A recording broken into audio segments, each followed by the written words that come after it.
وما ينطق عن الهوى إن هو إلا وحي يوحى علمه شديد القوى ذو مرة.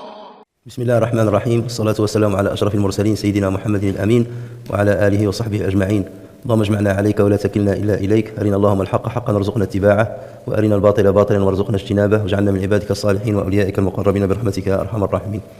Donc nous reprenons aujourd'hui le cours du commentaire de Sahih al-Bukhari, et nous sommes toujours dans le troisième chapitre, Kitab al-Ilm, le chapitre du savoir, et aujourd'hui nous allons étudier et commenter la quatrième rubrique que l'imam al-Bukhari rahimahullah wa nafa'ana bi'ilmihi a intitulé Babu qawli al-muhaddithi haddathana wa akhbarana wa anba'ana. Ensuite il dit rahimahullah wa qala lana al-Humaydi kana 'inda ibn Uyaynata haddathana wa akhbarana wa anba'ana wa sami'tu wahida. وقال ابن مسعود رضي الله عنه حدثنا رسول الله صلى الله عليه وسلم وهو الصادق المصدوق. وقال شقيق عن عبد الله سمعت النبي صلى الله عليه وسلم أو سمعت من النبي صلى الله عليه وسلم كلمة. Et ensuite il ne cite pas le restant du hadith. وقال حذيفة حدثنا رسول الله صلى الله عليه وسلم حديثين. Ensuite il a dit وقال أبو العالية عن ابن عباس عن النبي صلى الله عليه وسلم فيما يروي عن ربه. وقال أنس عن النبي صلى الله عليه وسلم فيما يرويه عن ربه عز وجل. وقال أبو هريرة عن النبي صلى الله عليه وسلم يرويه عن ربكم عز وجل. Donc aussi toujours nous sommes uniquement dans l'intitulé de la rubrique, et vous voyez qu'ici il va citer seulement ce qu'on appelle taraf min al-sanad, seulement une petite partie de sanad, de la chaîne de transmission, mais il ne parle pas de l'énoncé du hadith lui-même, puisque le sujet qu'il va aborder dans cette rubrique c'est un sujet purement technique et qui fait l'objet de divergences entre les spécialistes du hadith. Et donc l'imam al-Bukhari veut ici nous expliquer l'avis pour lequel il opte dans son livre de Sahih, de son Sahih. Ensuite, donc, suite à cela, il va citer un hadith, cette fois-ci complet, avec la chaîne de transmission et avec le matn. Et c'est le hadith numéro 61 dans Sahih al-Bukhari, et c'est le hadith numéro 56 dans Tajrid al-Sarih de l'imam Zabidi.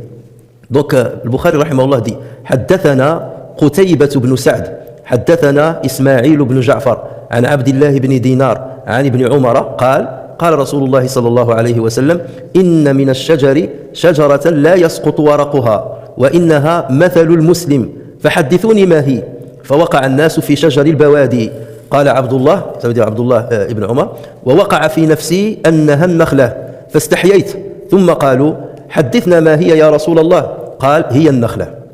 Alors la traduction de tout ceci, donc c'est la quatrième rubrique qu'il a intitulée de ces mots employés ou bien de ces formulations employées par les rapporteurs haddathana. Alors ici, les traductions que j'ai apportées ici, c'est pas forcément les traductions qui reflètent exactement le sens, puisque tous ces mots-là sont des synonymes, aussi bien en arabe qu'en français. Donc peu importe si on donne une traduction à tel mot ou à tel autre, c'est justement pour distinguer un petit peu entre l'un et l'autre, mais la nuance entre un mot et l'autre, entre une formulation et l'autre, on va le voir dans la terminologie de certains savants de l'hadith, pas tous d'ailleurs, et Imam al-Bukhari n'en fait pas partie. Donc, haddathana, je l'ai traduit ici par il nous a rapporté, akhbarana, il nous a informé, anba'ana, il nous a enseigné. Donc l'imam al-Bukhari va parler de ces formulations que les savants de l'hadith utilisent dans la chaîne de transmission. Un tel nous a rapporté, ou un tel nous a informé, ou un tel nous a renseigné. Donc, et ensuite, imam al-Bukhari va commencer à rapporter des chaînes de transmission, l'une derrière l'autre. Al-Humaydi c'est le cheikh de l'imam al-Bukhari. Al-Humaydi nous dit, donc c'est Bukhari qui parle, Al-Humaydi nous dit, pour Ibn Uyayna, qui est le cheikh de l'Humaydi, donc le cheikh de l'Bukhari, Ibn Uyayna, pour Ibn Uyayna, haddathana, ou akhbarana, ou anba'ana, ou sami'tu, avait le même sens. Pour ce savant-là, ces différentes terminologies ont exactement le même sens. Ensuite, il cite Ibn Mas'ud, radiyallahu anhu, dit le messager de Dieu, sallallahu alayhi wa sallam, sincère et digne de foi qu'il était, nous a rapporté, haddathana. Donc ici, Ibn Mas'ud, radiyallahu anhu, a utilisé le terme haddathana. Shaqiq a rapporté de Abdullah qu'il a dit j'ai entendu du prophète, sallallahu alayhi wa sallam, un mot. Après, il y a le hadith qui termine. Mais ici, vous avez vu, ici, Abdullah a utilisé sami'tu. Il n'a pas dit haddathana. Il a dit sami'tu, j'ai entendu. Donc voilà une deuxième formulation qui a été utilisée par ce compagnon. Hudhayfa, notre compagnon, dit le messager de Dieu nous a rapporté. Là, il a utilisé haddathana, nous a rapporté deux propos. Abu al-Aliya rapporte sur Ibn Abbas, sur le prophète. Alors ici, c'est an, c'est ce qu'on appelle al-an'ana. Dès que vous entendez un tel, ça veut dire selon un tel. Donc Abu al-Aliya rapporte sur Ibn Abbas, sur le prophète sallallahu alayhi wa sallam, de ce qu'il relatait de la part de son Seigneur, et ensuite il a cité un hadith qudsi. Anas sur le prophète sallallahu alayhi wa sallam, donc An, qui le relate en le tenant de son Seigneur puissant et majestueux. Abu Huraira, An, le prophète sallallahu alayhi wa sallam, qui le relate en le tenant de votre Seigneur puissant et majestueux. On reviendra à l'explication de pourquoi l'imam Bukhari a cité ces formules de An. Et ensuite, donc, le hadith 61, Abu Nu'man nous a rapporté sur Arim ibn al-Fadl, sur Abu Awana, sur Abi Bishr, sur Yusuf ibn Mahak, sur Abdullah ibn Amr, qu'il a dit, une fois, le messager sallallahu alayhi wa sallam a dit, parmi les arbres, il y a un dont les feuilles ne tombent pas. Il ressemble aux musulmans. Dites-moi. Donc là, le prophète sallallahu alayhi wa sallam a utilisé ce terme-là. Fahaddithouni, dites-moi, c'est lequel? Et il est présent de commencer à citer les arbres du désert. Quant à moi, dit Abdullah ibn Omar, quant à moi, je pensais au palmier, mais je ne dis mot à cause de ma timidité. Puis on demanda au messager de Dieu, dis-nous c'est lequel? Haddithna ma hu at-shajar. Haddithna. Donc ils ont utilisé le terme haddithna. Et le prophète sallallahu alayhi wa sallam de dire c'est le palmier. Donc voici l'énoncé de cette rubrique. Maintenant on va expliquer tout cela. Alors cette rubrique, elle fait suite à la troisième rubrique que l'imam al-Bukhari a intitulée l'élévation de la voix pour transmettre le savoir. Rappelez-vous, il a fait référence à un hadith où le prophète sallallahu alayhi wa sallam a vu les compagnons en train de faire leurs ablutions, mais ils n'ont pas bien lavé les talons de leurs pieds. Et le prophète sallallahu alayhi wa sallam a élevé la voix, il leur a dit waylul lil aqabi minan nar. Attention aux talons, au malheur aux talons, ils auront le châtiment de Dieu si jamais vous ne prenez pas soin de bien les laver. Donc Imam Bukhari ici, on l'a déjà expliqué cela, est en train de nous montrer certains outils que le prophète sallallahu alayhi wa sallam utilisait pour enseigner. Donc l'élévation de la voix fait partie de ces outils pour attirer l'attention des personnes et surtout pour les mettre en garde contre quelque chose qui serait grave. Donc là aussi, l'imam Bukhari est en train de parler toujours des outils de transmission de savoir. Donc là, il parle des mots qu'on utilise pour transmettre ce qu'on a entendu de quelqu'un d'autre. Vous êtes en train de m'écouter. Si vous sortez d'ici, vous voulez rapporter ce que j'ai dit, qu'est-ce que vous allez utiliser comme formule? Est-ce que vous allez dire haddathana, l'imam Antel, ou bien vous allez dire akhbarana, l'imam Antel, ou est-ce que vous allez dire sami'na, l'imam Antel, ou est-ce que vous allez dire anba'ana, l'imam Antel? Est-ce que, hein? Comment? Je ne pose pas la question pour avoir la réponse. Justement, c'est ça l'objet de la divergence entre les savants. Pour certains, c'est la même chose. Et parmi lesquels le Bukhari, c'est ce que le Bukhari veut démontrer. C'est pour ça qu'il nous a ramené quelques chaînes de transmission pour nous dire que c'est la même chose. Même les compagnons, ils utilisent parfois ceci, ils utilisent parfois cela. C'est la même chose. Mais pour d'autres savants, d'autres spécialistes de hadith, non. Et il faut préciser. Il y a des nuances entre un terme et un autre. Et c'est ce que donc on va étaler ici, voir les avis des uns et des autres, là où réside la divergence entre les savants. Bien entendu, il sera difficile de trancher entre eux. Alors le Bukhari informe sur la signification des formules qu'il a utilisées dans son propre livre, donc haddathana, akhbarana et anba'ana.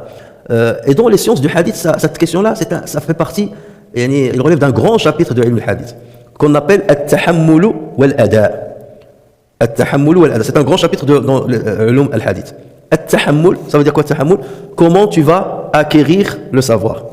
Et entre autres, comme le cas ici, le cas échéant, c'est comment tu vas acquérir le hadith, comment tu vas le réceptionner. Et l'ada, comment tu vas le transmettre ou le rapporter. D'accord? Donc c'est ce que les savants appellent at-tahammulu, le chapitre de at-tahammulu wal-ada, qu'on peut traduire ici par l'acquisition et la transmission. Hein?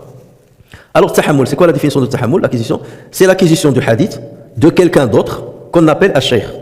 Donc dès que tu entends un hadith de quelqu'un, lui, on l'appelle ash-shaykh. Sami'tu min shaykhi. Lorsque tu entends un hadith d'un shaykh, ça il devient ton shaykh. Sami'tu min shaykhi.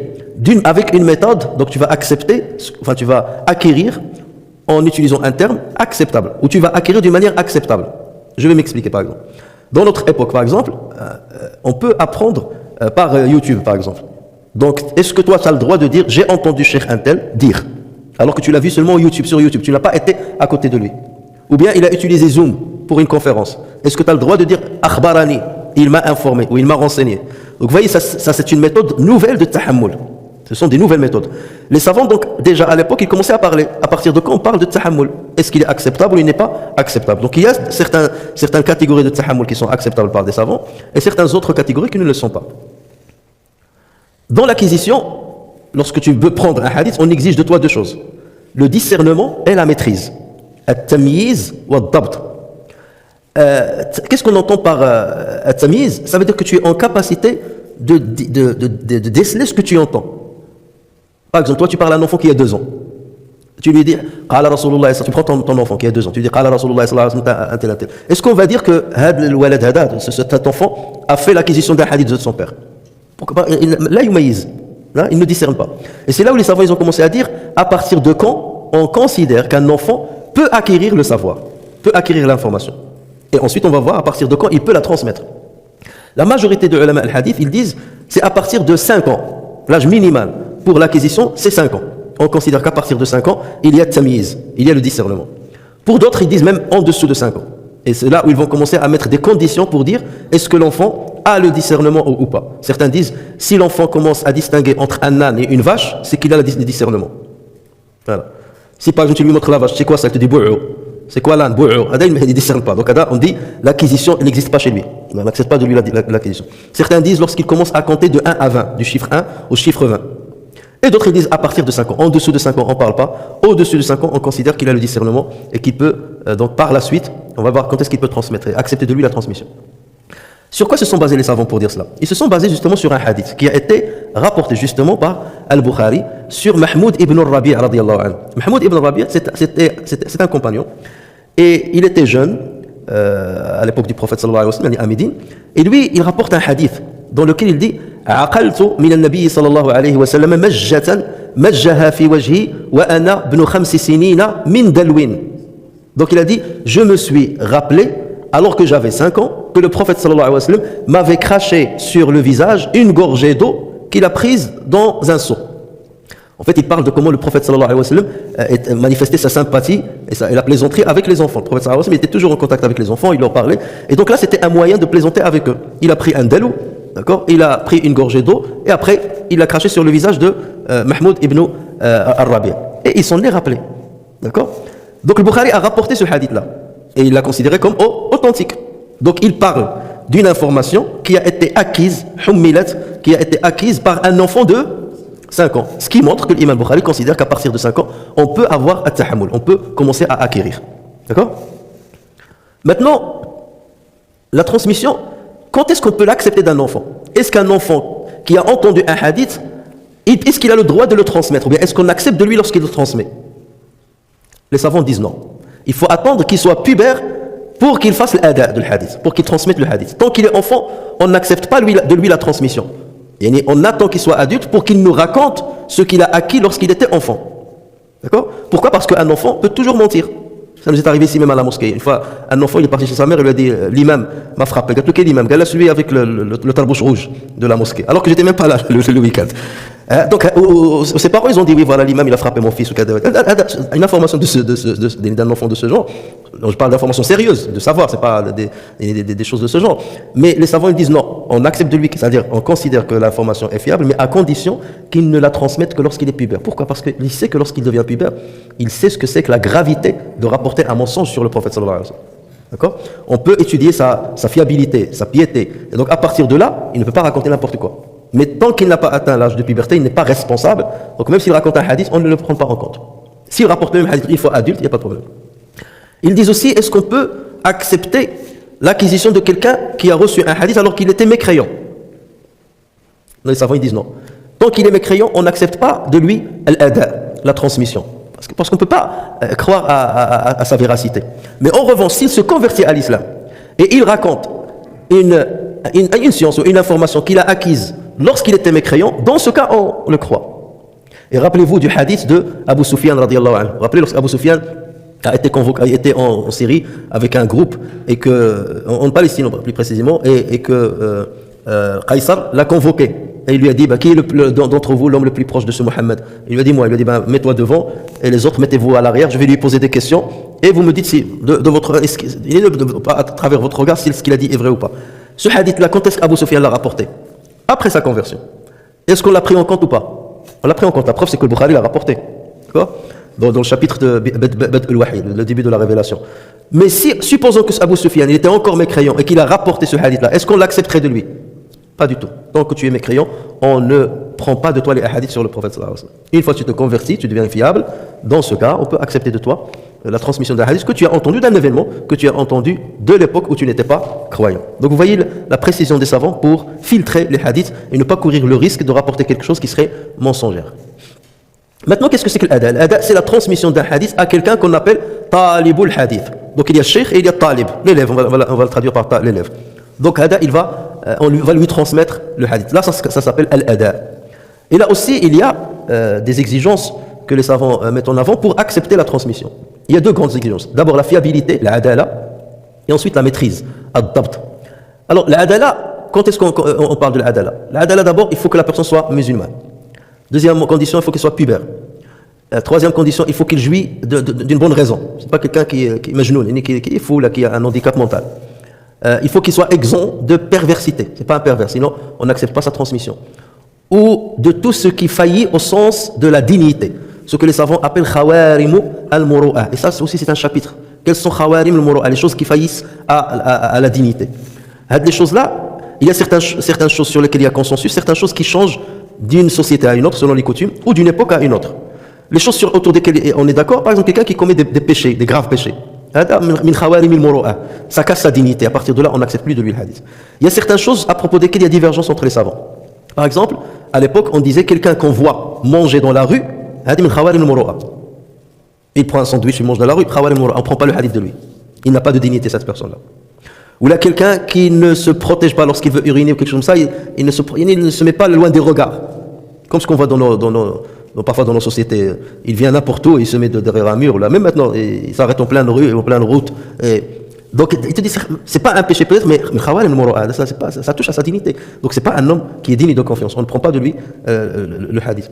Quelqu'un qui plaisante trop, lorsqu'il est dans des assises, toujours il plaisante, il raconte des blagues à longueur de journée. Il n'arrête pas. Donc là aussi, on dit quelqu'un qui marche avec des gens qui ne sont pas dignes. Ses amis et tout, ils ne sont pas dignes. Quelqu'un, par exemple, tu le trouves en train de boire un café dans un bar. Ouais, il boit un café, il n'a pas commis de péché. Mais il est dans un bar où on sert l'alcool et tout ça. Ça peut être un khabar al-muru'a. Ils allaient même jusqu'à dire quelqu'un, par exemple, qui ne couvre pas ses cheveux, qui n'a pas un couvre-chef. Mais ça dépend des cultures. Vous avez dans certaines cultures, ne pas couvrir ses cheveux, min khawarim al-muru'a. Et jusqu'à pas trop loin, vous allez dans les pays du Golfe, c'était impossible, il y a quelques décennies, c'était impossible de voir quelqu'un les cheveux dénudés. Ça, c'était mal considéré. Mais vous allez dans les pays maghrébins, ça se faisait, il n'y avait pas de problème. Donc là, on va distinguer dans quel contexte on est, dans quelle société et de quelle coutume on relève, pour dire est-ce qu'on le prend en compte ou on ne prend pas en compte. Mais en tout état de cause, les savants se sont beaucoup élargis là-dessus. Tout ça par prétexte de rapporter un hadith qui serait mensonger sur le prophète sallallahu alayhi wa sallam, ou que la personne ne soit pas fiable dans la transmission du hadith. Donc là, ça fait partie de al-adala. Ensuite, il y a dabt, c'est le fait de maîtriser le hadith, soit par mémoire, c'est quelqu'un qui a une bonne mémoire, soit par écrit, c'est quelqu'un qui a des écrits, on sait qu'il écrivait, qu'il prenait note, et dans ce cas-là, lorsqu'il nous rapporte un hadith en se basant sur son écrit, on dit kana yadbitu kitabatan, ou l'autre kana yadbitu hifdhan. Et parfois, on peut même dire, attention, lorsqu'il a atteint l'âge un tel, kana la yadbitu hifdhan. Mais avant d'atteindre cet âge-là, kana yadbit. Donc on va aller chercher pour dire quand est-ce qu'il a rapporté ce hadith. C'était pendant quelle période de sa vie. Si c'est dans cette période-là, on va le prendre en compte. Si c'est après cette période-là, on ne le prend pas en compte. Donc il rentrait dans énormément de détails pour justement accepter la transmission d'un hadith de quelqu'un. Et il faut que ça soit quelqu'un, ils disent, alimun bimadlulatil alfad. C'est quelqu'un qui comprend le sens des termes. Parce que parfois tu entends un hadith et tu vas le transmettre avec tes termes. Tu vas oublier, tu ne vas pas rapporter dans le détail près. Donc tu oublies par exemple un mot, et toi tu vas par exemple le remplacer avec un mot synonyme. Donc il faut que tu saches quel mot choisir. Si c'est quelqu'un qui est dyslexique ou qui ne sait pas la différence entre tel terme et tel terme, dans ce cas on ne prend pas de lui.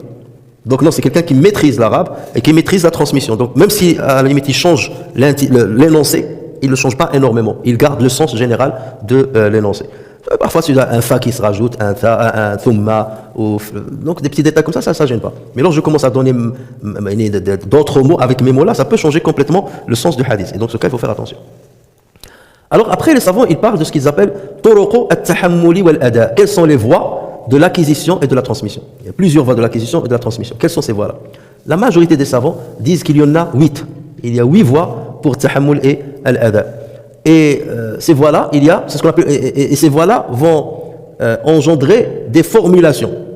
Lorsque tu vas entendre, est-ce que c'est pareil que lorsque tu as écrit? Est-ce que c'est pareil que lorsque quelqu'un t'a donné une ijaza?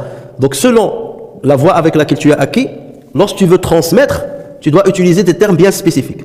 Donc chaque voie de tahammul va susciter une méthode, une siyara, une formulation dans la transmission. Je vais donner des exemples. Alors, le turuq at-tahammul, il y a as-sama', il y a le qira'a. Sama' c'est quoi? C'est l'écoute, comme ce que vous faites aujourd'hui. Il y a le qira'a, c'est ce que j'ai fait tout à l'heure. C'est moi qui récitais le hadith. Qira'atan. Il y a le qira'a, il y a l'ijaza, il y a al-munawala, il y a al-mukataba, il y a al-i'lam, il y a al-wasiyya et il y a al-wijada. Donc voici les 8 méthodes de at-tahammul qui vont susciter plusieurs formulations de l'ada. Commençons par la première, l'écoute. Que veut dire l'écoute? L'étudiant écoute le cheikh qui cite le hadith soit de sa mémoire, c'est le cheikh qui parle de sa mémoire, soit en lisant un écrit qu'il avait lui-même. Que ceci se fasse avec ou sans dicter, parce que parfois le cheikh il dicte, il écrivait et il dicte. Parfois il dicte pas, il récite rapidement, donc qu'il y ait dicté ou pas, on parle de l'écoute. Cette voie de prise en charge, bien cette voie d'acquisition, est la plus haute chez la majorité des savants. Ça veut dire qu'ils disent avoir écouté directement un savant, un maître qui parle du hadith, qui cite le hadith, ça c'est le summum. Sami'tu. Je l'ai entendu de mes propres oreilles, ça c'est le plus haut degré. Alors l'écoute des savants après ils disent, est-ce qu'on a le droit d'écouter derrière un voile? On n'a pas vu cheikh. Est-ce qu'on a le droit de dire Sami'tu alors que j'ai pas vu son visage? C'est le cas par exemple lorsqu'on rapporte des hadiths sur les épouses du prophète sallallahu alayhi wa sallam. Parce qu'elles parlaient aux gens derrière un voile. Donc ils ne les voyaient pas forcément. Donc est-ce que j'ai le droit d'écouter? Et ceci on peut l'utiliser aujourd'hui, je sais pas, par téléphone. Un savant qui t'appelle et par téléphone, vous savez il y a des chouïrs, par téléphone il va te faire un test par téléphone. Donc là tu es dans l'écoute, n'est-ce pas? Est-ce que j'ai le droit de dire j'ai entendu? Ou tu n'as pas le droit, alors que tu n'étais pas en présence, mais tu as entendu. Là les savants disent oui on a le droit. Sur quoi vous vous basez? Ils disent, le prophète sallallahu alayhi wa sallam a dit aux musulmans, lorsque vous entendez, pendant le mois de Ramadan, lorsque vous entendez Bilal faire l'appel à la prière, continuez de manger. Parce que Bilal, yu'adhinu bilayl, il lance l'adhan alors qu'il fait encore nuit, l'aube n'est pas venue. Mais lorsque vous entendez Abdullah ibn Ummi Maktoum, arrêtez de manger. Suhur. Pourquoi? Parce que Abdullah ibn Ummi Maktoum, il attend que quelqu'un lui dise, laqad tala'a al-fajr. Parce que lui il ne voyait pas, il était aveugle. Donc il attendait que quelqu'un lui dise. Donc là, Abdullah ibn Umm Maktoum a reçu l'information de quelqu'un qui n'a pas vu. Et pourtant, il va faire l'adhan. En conséquence de quoi, beaucoup de gens vont arrêter de manger. Ou parfois même commencer à manger, si c'est l'adhan de l'mughrib. Et pourtant, le prophète sallallahu alayhi wa sallam ne lui a pas dit, ne prenez pas en compte l'adhan d'Ibn Maktoum parce qu'il se peut qu'il entende une information de quelqu'un qui n'a pas vu, qui lui aurait menti. Vous voyez comment il est dans le truc? Donc pour que vous compreniez jusqu'où les savants ils vont pour dire oui on a le droit, et surtout si on peut distinguer la voix de la personne. Si on distingue la voix de la personne. Si on ne distingue pas la voix de la personne, là les savants ils disent non. Comment tu sais que c'est un tel? Donc lorsqu'on connaît la voix de la personne, il n'y a pas de problème. Et après il ramène un faisceau de hadiths dans lequel le prophète sallallahu alayhi wa sallam a entendu quelqu'un pour leur dire ah ça c'est un tel, et il a pris en compte ce qu'il a dit. Maintenant, quelle est la formulation de transmission de l'ada? J'ai entendu un savant, comment moi je vais refléter ou bien je vais transmettre ce que j'ai entendu de lui? Qu'est-ce que je dois utiliser comme formule? Alors, dans ce cas, on utilise les formules suivantes. J'ai entendu, lorsque je suis, vous allez me dire, lorsque je suis seul. Nous avons entendu, lorsque nous sommes nombreux. Alors certains savants ils disent, je peux dire, j'ai entendu même s'ils sont nombreux. Hein? Vous êtes nombreux, mais tu sors, j'ai entendu.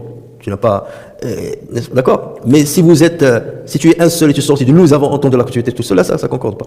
Donc j'ai entendu, c'est acceptable. Nous avons entendu, c'est acceptable. Haddathani ou haddathana, ça se dit aussi. J'ai entendu, ou bien il m'a rapporté, ou il nous a rapporté. Ça, c'est une formule de transmission. Ou bien, akhbarani ou akhbarana sama'an minhu. Un tel m'a informé en l'ayant écouté, par écoute. Il m'a informé par écoute, c'est-à-dire, moi je l'ai écouté. D'accord? Sama'an minhu. Ou bien de dire anba'ani wa anba'ana sama'an minhu. Alors là, je vous parle des savants qui rentrent dans les détails. Pour d'autres, comme l'imam Bukhari, il dit c'est pareil. Tu dis sami'tu, haddathana, akhbarana, anba'ana, c'est pareil.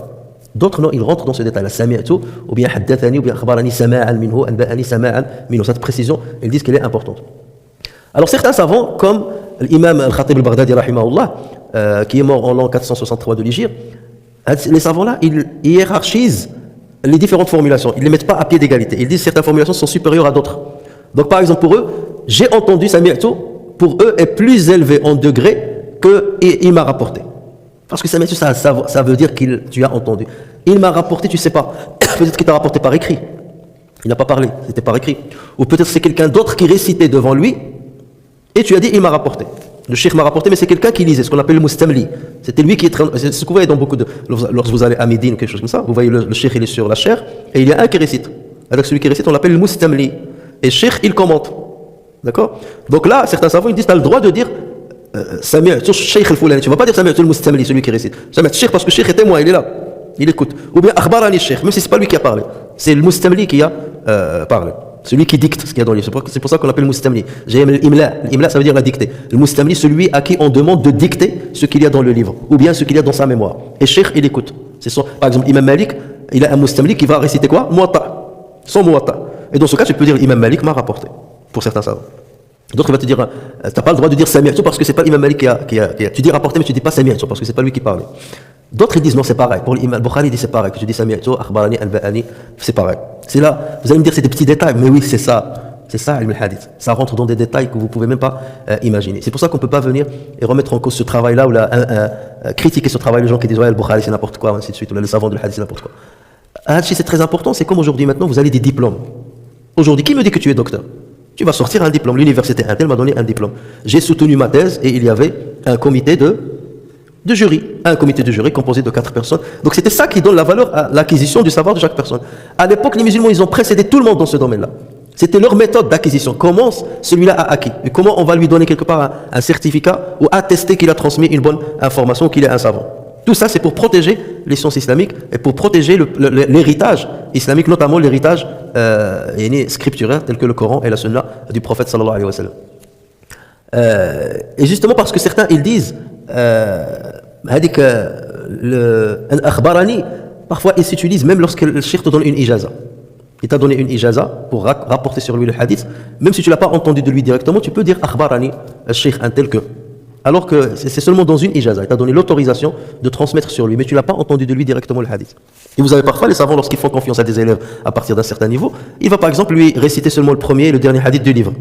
Moi j'ai une ijaza par exemple de Bukhari, personnellement, de Bukhari, où le cheikh m'a rapporté donc le premier hadith et le dernier hadith de Bukhari. Mais il me donne pour autant une ijaza de rapporter sur lui tout ce qu'il y a dans le Bukhari, parce qu'il te fait confiance, mais il ne la donnera pas à n'importe qui.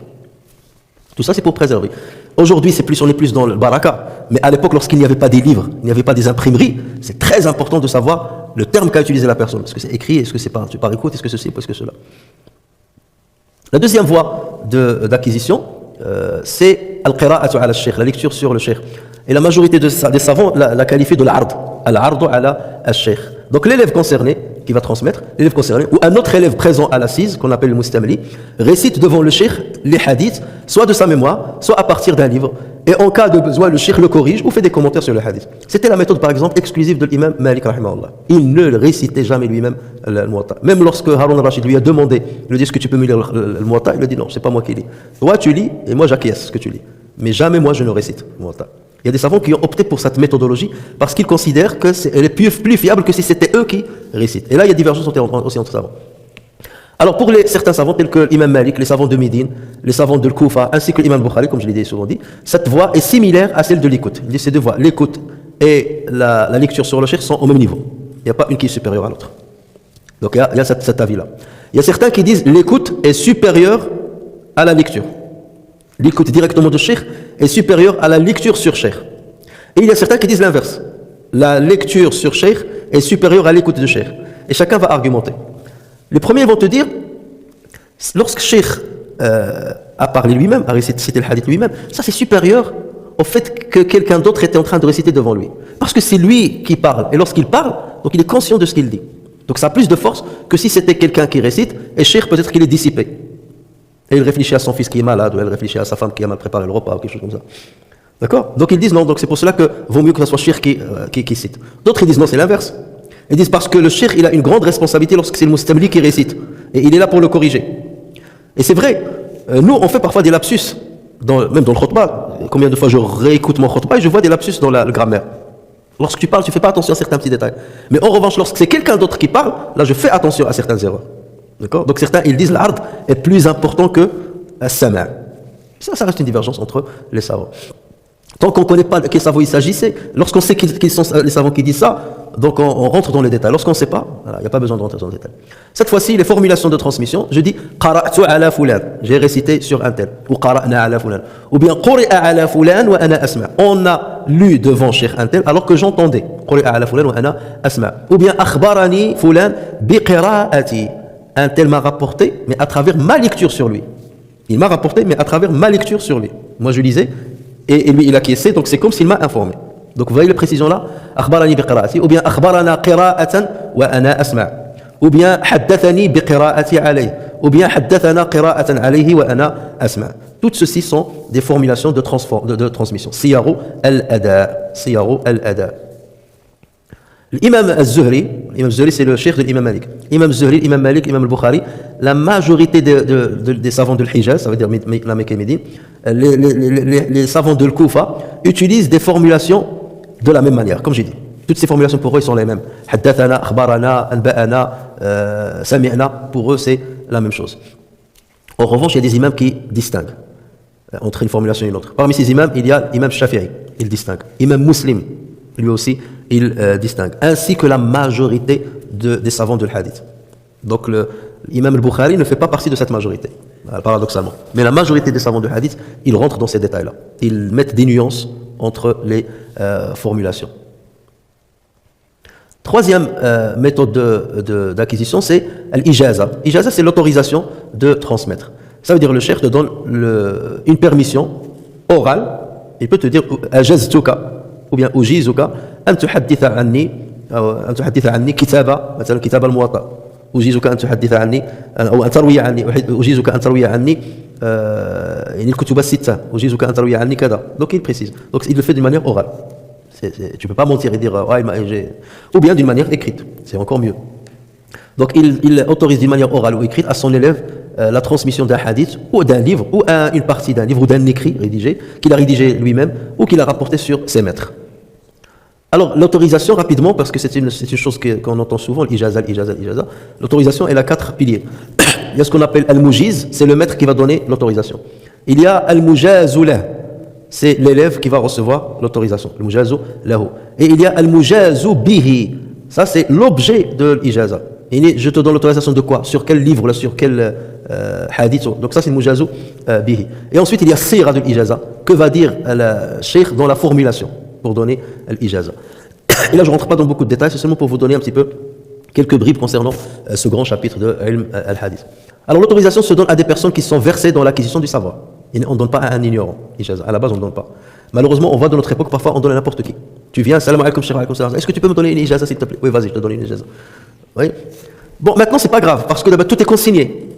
Tout est consigné, il n'y a pas de risque. Parce que Sahih al-Bukhari, il est consigné. Donc, même si quelqu'un vient me dire, oui, j'ai une ijaza, le hadith, un tel. Voilà, je sais qu'il est nul, c'est même pas le fi'l, mais le maf'ul. Je ne vais pas le prendre en compte. Mais je vais acheter le livre directement de l'imprimerie, un tel qui sont, l'éditeur, un tel qui est sérieux et tout ça. Donc, je suis protégé. Mais maintenant, on parle d'une époque où il n'y avait pas ça. C'est là où les savants étaient très draconiens, pour qu'on ne monte pas sur des savants qui ont rapporté des hadiths. Alors, elle doit désigner l'objet de l'autorisation, en l'occurrence la transmission du hadith. Alors, il y a 9 niveaux de l'ijaza. Regardez, 9 subdivisions de l'ijaza. Dans un ordre décroissant. Les 3 premiers niveaux sont acceptés par la majorité écrasante des savants. Les 6 autres niveaux ne sont pas acceptés. Et même si l'ijaza est faite, les savants ne la prennent pas en considération. Donc, les 3 premiers niveaux, par exemple, celles où on mentionne l'autorisé et l'objet d'autorisation. Une ijaza, écrite ou orale, en général c'est écrite, dans laquelle on mentionne l'autorisé, monsieur un tel. Donc on cite son nom, fils d'un tel.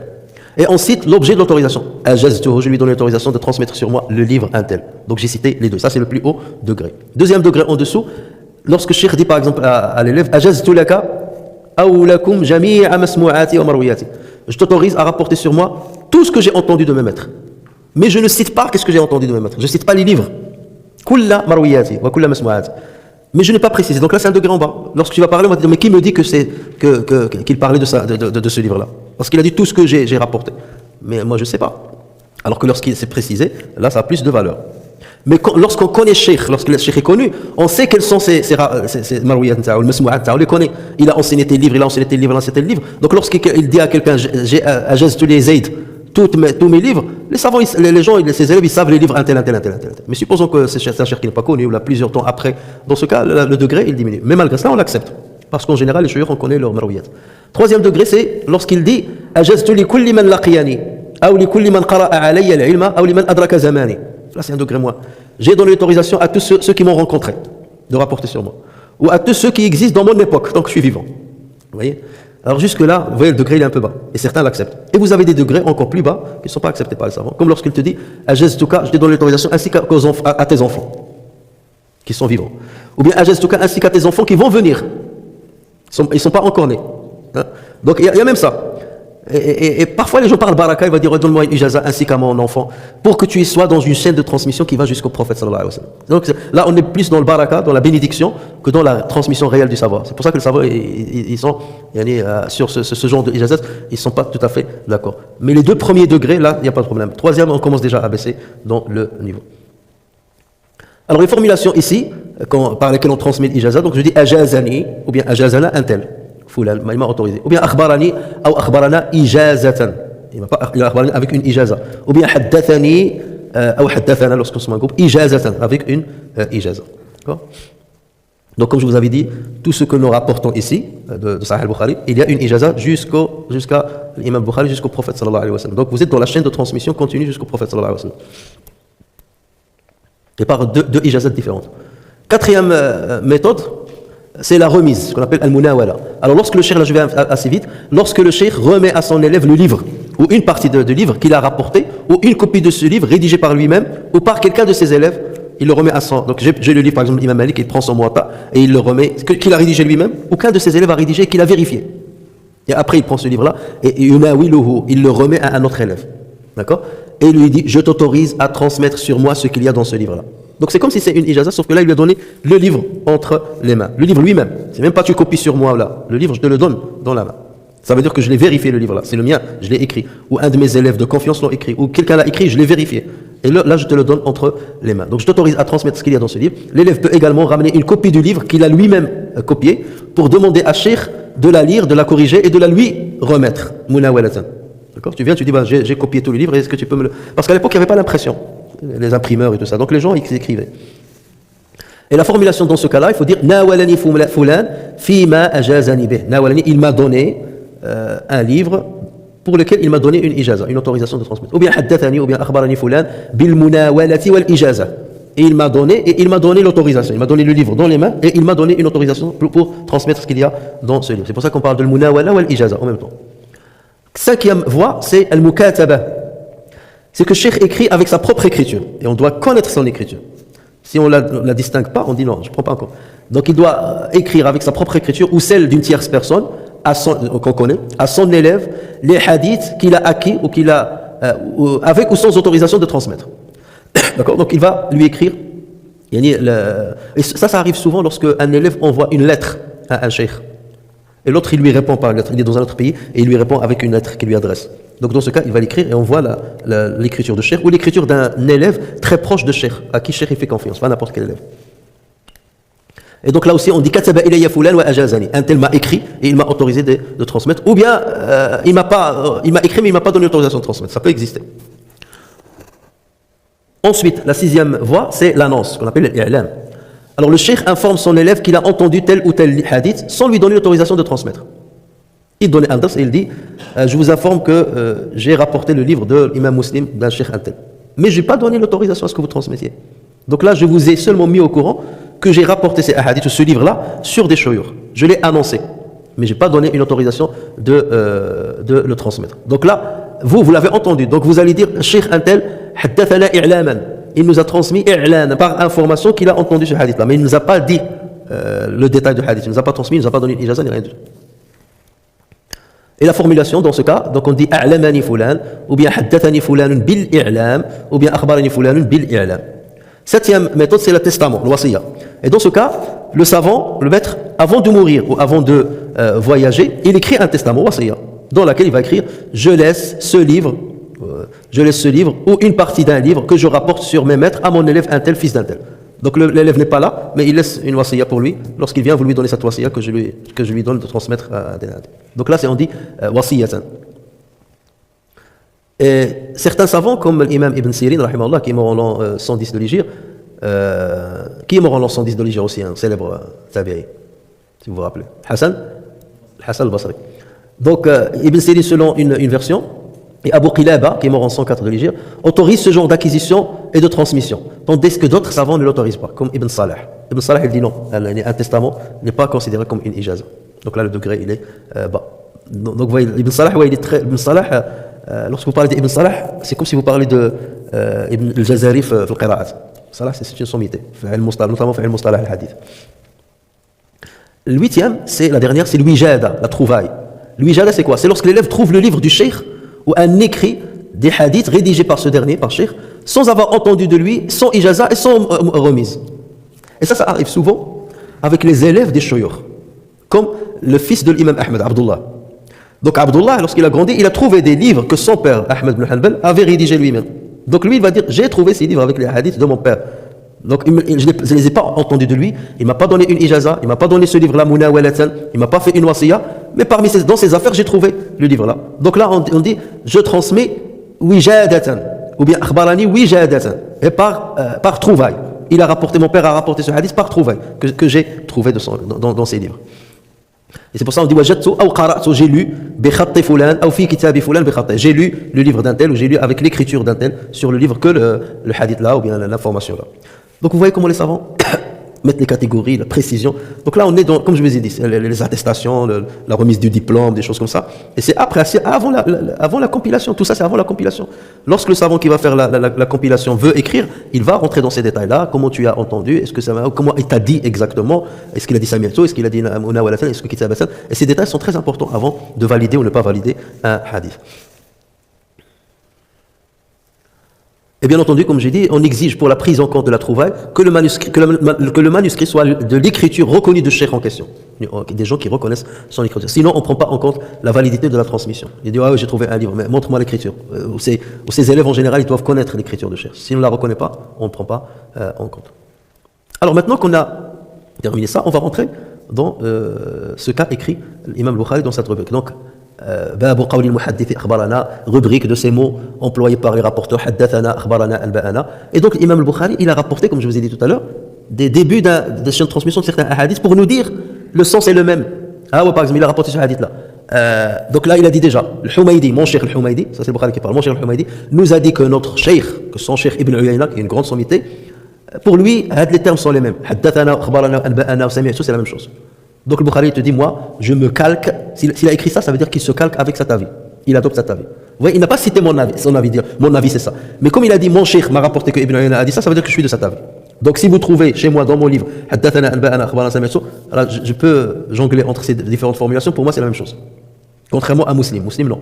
Il distingue entre ces termes-là.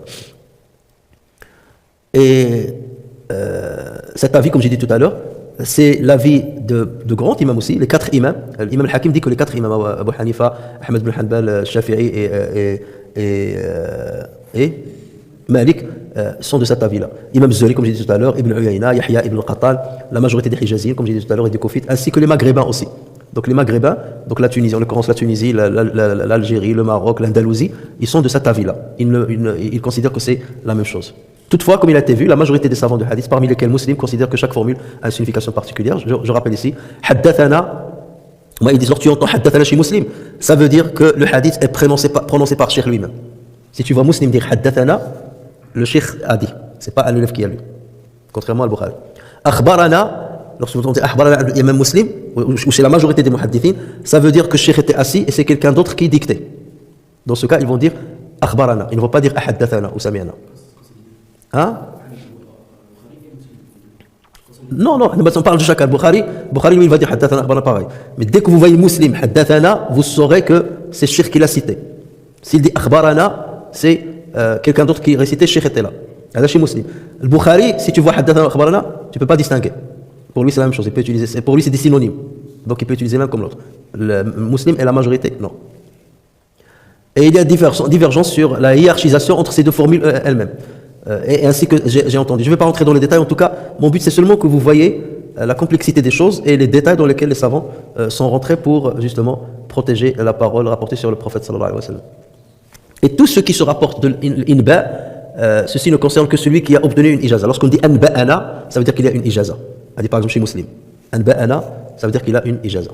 C'est une attestation. Et donc pour augmenter son choix, pour montrer le Bukhari, pour prouver ce qu'il dit, donc il a cité des exemples. Comme il a dit, Waqala ibn Mas'ud haddathana Rasulullah. D'accord? Haddathana. Ibn Mas'ud, donc un compagnon, a utilisé le terme haddathana. Shaqiq an Abdillah a dit Sami'tu. Alors que les deux peut-être ils ont entendu. Hudayfa, il a dit haddathana Rasulullah. Donc vous voyez, l'imam Bukhari, il a ramené ces hadiths-là pour argumenter qu'il n'y a pas de différence. Que les compagnons du prophète sallallahu alayhi wa sallam, parfois ils disaient ça, parfois ils disaient ça. Donc c'est pas la peine que nous on complique les choses. Ouais, c'est vrai en fait. Autrefois, les premiers, ils ne rentraient pas dans ces détails. Mais lorsque la science du hadith s'est installée et qu'il y a eu le filtrage, c'est là où les savants ont intégré, ils ont rajouté ces détails-là, ces exigences-là. Mais auparavant, il n'y avait pas besoin de ces exigences. Mais pour encore être plus draconiens, ils ont rajouté ces exigences. Est-ce qu'ils ont droit ou pas? Ils ont le droit de le faire. Mais ça ne remet pas en cause la fiabilité de ce qu'ont fait les autres.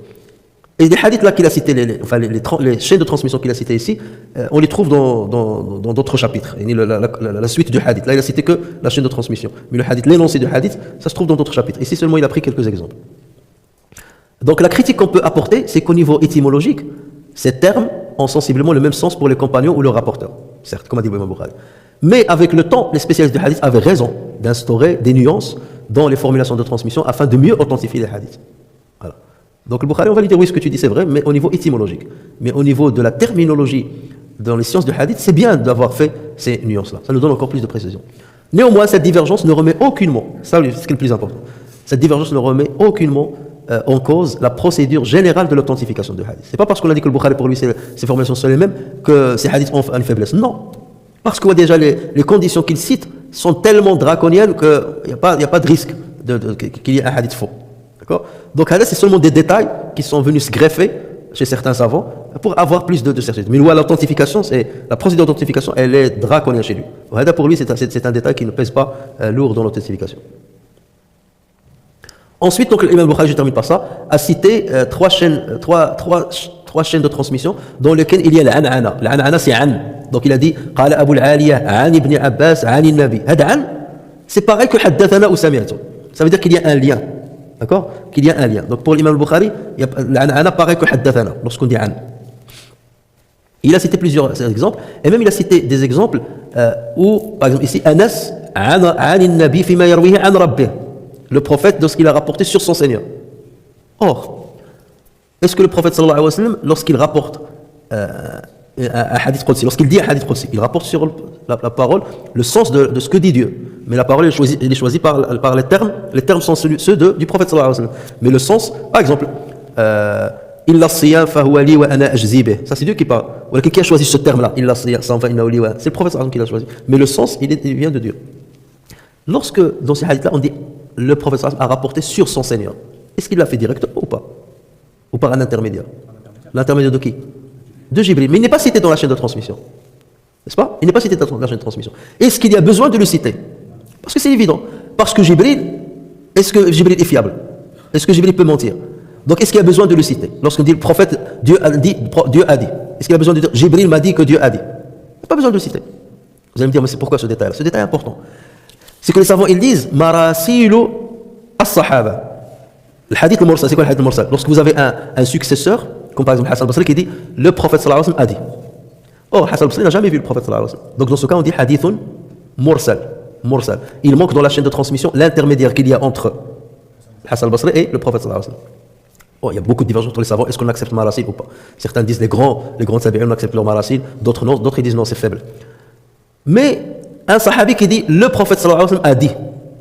Est-ce que forcément ce compagnon a entendu le prophète sallallahu alayhi wa sallam lui-même directement du prophète sallallahu alayhi wa sallam? A fortiori oui, mais il se peut que ce compagnon l'ait entendu d'un autre compagnon. D'accord? Par exemple, Omar ibn Khattab était avec Abu Bakr. Abu Bakr lui dit le prophète sallallahu alayhi wa sallam a dit cela. D'accord? Alors Omar n'était pas là. Et Omar il va trouver une tierce personne, il va lui dire le prophète sallallahu alayhi wa sallam a dit cela. D'accord? C'est la parole qu'a remporté Omar ibn Khattab. Est-ce qu'elle est liée jusqu'au prophète sallallahu alayhi wa sallam? Non, elle est coupée. Parce qu'il n'a pas dit de qui il a rapporté ça. Normalement, il devait dire Abu Bakr m'a dit que le prophète a dit. Mais tellement Abu Bakr est quelqu'un de confiance qu'il est impossible de penser qu'Abu Bakr ait menti sur le prophète sallallahu alayhi wa sallam. Donc Omar peut se permettre de dire le prophète a dit. Donc c'est pour ça qu'on dit Mursalu sahabi est accepté. Tous les sahabas sont fiables. Et donc à partir du moment qu'ils sont fiables, on ne rentre pas dans le détail. Est-ce que ce sahabi l'a entendu directement du prophète sallallahu alayhi wa sallam ou bien c'est un compagnon qui lui a rapporté cela? Dans tous les cas, ils sont fiables. De la même manière que le prophète sallallahu alayhi wa sallam disait Dieu a dit sans nous dire Jibril m'a rapporté parce que Jibril est fiable. Donc c'est sur ce critère-là que certains savants se basent pour dire que Mursal sahabi vaut un hadith avec une chaîne liée jusqu'au prophète sallallahu alayhi wa sallam. Voilà, c'est ce que je dis. L'objectif de Bukhari, c'est de prouver deux choses à travers ce qu'il a cité là. Que l'an'ana, c'est-à-dire l'an'ana s'utilise lorsqu'on rapporte un énoncé directement de quelqu'un. On dit an. On doit juste s'assurer que les deux personnes se sont bien rencontrées. Si par exemple un est mort alors que l'autre n'est même pas né, ou un est mort alors que l'autre était très enfant encore, Et l'autre il dit rawaitu an fulan. On va lui dire mais attends, non, normalement l'ana ça veut dire que j'ai entendu directement, il n'y a pas d'intermédiaire entre les deux, ça c'est la première chose. Et deuxième chose, parfois pour résumer, le compagnon rapporte un hadith qudsi sur le prophète sallallahu alayhi wa sallam sans préciser, comme c'est le cas ici, que c'est Jibril qui lui a rapporté. C'est pas pour résumer. On comprend alors que les propos sont de Dieu et non du prophète sallallahu alayhi wa sallam.